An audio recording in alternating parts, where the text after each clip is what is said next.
Passion of the Christ అనే మూవీని తీసినటువంటి డైరెక్టర్ మెల్ గిబ్సన్.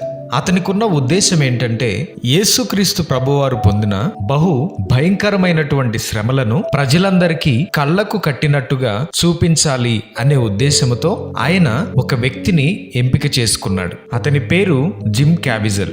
వాస్తవానికి ఆ వ్యక్తి రక్షణ పొందిన వ్యక్తి కాదు. యేసుక్రీస్తు పైన సరి అయిన అభిప్రాయం కూడా అతనికి లేదు. యేసు ప్రభు వారిలా నీ ముఖం ఉంది కాబట్టి డబ్బు ఇస్తాను, వచ్చి యాక్ట్ చేయి అంటే వచ్చాడు.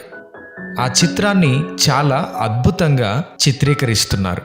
యేసు ప్రభు వారిని కొరడాలతో కొట్టేటటువంటి సన్నివేశం వచ్చినప్పుడు అక్కడున్న రోమన్ సైనికుల యొక్క కొరడాలకు 4 శాఖలుంటాయి. ప్రతి శాఖకు 4 గాలపు ముళ్ళు ఉంటాయి. ఒక్కసారి ఆ కొరడాతో కొడితే 16 చోట్ల చీలిపోతుంది. ఆ సన్నివేశాన్ని వారు ఒరిజినల్ గా తీయాలి అనే ఉద్దేశంతో యేసు ప్రభు వారి యొక్క పాత్ర పోషిస్తున్నటువంటి జిమ్ క్యావిజల్ అనే వ్యక్తిని అప్పటికే అతని దేహం అంతా ఒక కవచంతో నింపారు.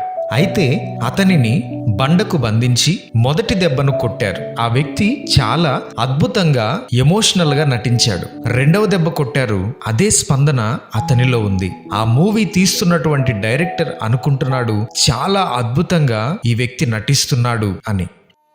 ఆ కొరడాతో 3వ దెబ్బ కొట్టేసరికి జిమ్ క్యావిజల్ అనే వ్యక్తి గట్టిగా అరుస్తాడు. ఎందుకనంటే అతని శరీరంపై అమర్చినటువంటి ఆర్టిఫిషియల్ స్కిన్ దాటి ఆ కొరడాకు ఉన్నటువంటి ముళ్ళు అతని శరీరాన్ని గుచ్చి చీల్చివేసింది. ఆ వ్యక్తి తట్టుకోలేకపోయాడు. రక్తము దారలుగా కారిపోతుంది. వెంటనే అంబులెన్స్ వచ్చింది. హాస్పిటల్కి ఆ వ్యక్తిని తీసుకుని వెళ్లారు. ఆ ఒక్క కొరడా దెబ్బకు ఆ వ్యక్తికి 16 కుట్లు వేశారు. అప్పుడు జిమ్ క్యావిజల్ అడుగుతాడు మెల్ గిబ్సన్ని, మెల్ గిబ్సన్, యేసు ప్రభు వారిని నిజంగా ఎంత భయంకరంగా కొట్టారా? ఒక్క దెబ్బ నేను తట్టుకోలేకపోయాను. 16 కుట్లు పడ్డాయి. ఒక్క దెబ్బ తట్టుకోలేక నా శరీరము జ్వరం వచ్చింది. యేసు ప్రభు వారిని ఇంత భయంకరంగా కొట్టారా? ఇంత భయంకరంగా హింసించారా అని అడుగుతాడు. అప్పుడు మెల్ గిబ్సన్ చెప్తాడు, మనము తీస్తున్నటువంటి ఈ చిత్రంలో కేవలము యేసుక్రీస్తు ప్రభు యొక్క వేదనను, ఆయన పొందిన శ్రమలను 40% మాత్రమే చూపిస్తున్నాం. ఆయన పొందినటువంటి వేదన చాలా గొప్పది.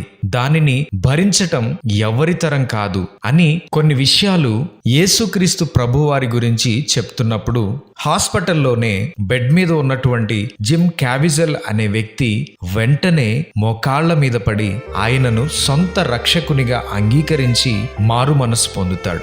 అప్పుడే ఆ వ్యక్తి ఒక తీర్మానం తీసుకుంటాడు. నా శరీరం బలహీనమైనప్పటికీ సహకరించకపోయినా ఎలా అయినా ఈ చిత్రాన్ని పూర్తి చేయాలి. సర్వ మానవాళి కొరకు, అందరికీ పరలోక రాజ్యాన్ని ఇవ్వటం కొరకు ఆయన పొందిన వేదనలు, శ్రమలు కళ్లకు కట్టినట్లుగా చూపించాలి అనే ఉద్దేశముతో ఆ వ్యక్తి మరలా ఆ చిత్రములో ఆ పాత్రను పోషించటానికి సిద్ధపడతాడు. సిలువ మోస్తున్నప్పుడు అతని భుజము చెదిరినప్పటికీ, భయంకరమైనటువంటి జ్వరము ఉన్నప్పటికీ ఆ వ్యక్తి ఆ చిత్రాన్ని పూర్తి చేస్తాడు. ఆ చిత్రాన్ని చూసి కొన్ని లక్షల మంది ప్రభువును తమ సొంత రక్షకునిగా అంగీకరించారు.